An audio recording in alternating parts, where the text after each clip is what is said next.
since this organization, Al-Qaeda in the Arabian Peninsula and its precursors, Al-Qaeda in Yemen and then Al-Qaeda in the south of the Arabian Peninsula, since they've broken out of prison in February of 2006, they've really went through, I think, 3 distinct phases. The first is in 2006, 2007, where they work at rebuilding, reorganizing the organization there in Yemen. We see this really come to a head in June of 2007 when Qasem al-Raymi sort of puts out 2 statements, one directed towards the old guard of Al-Qaeda saying, Yemen has to be an active front in jihad, we have to confront the government, and the next directed towards the Yemeni government, giving them sort of 4 things of what they can do to avoid being a target.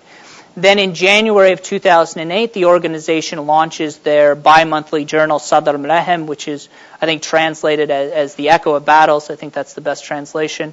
And they follow this up with an attack on a convoy of Belgian tourists out in Hadramaut. And so this really initiates this almost year-long campaign of violence that, at least for myself, culminates in the attack on the U.S. Embassy in Sana'a in September of 2008.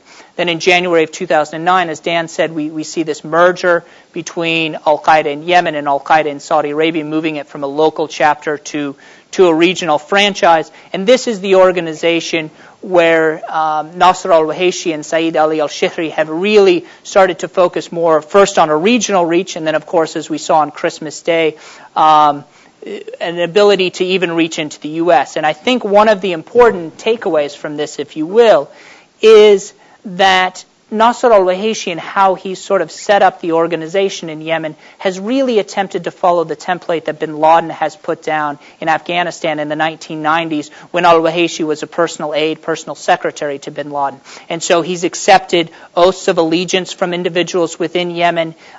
He's attempted to really, I think, follow this pattern that he saw bin Laden develop. And he uses his personal links to bin Laden as a way to continue this sort of, in a very Islamic way, continue the individual-to-individual transmission of knowledge.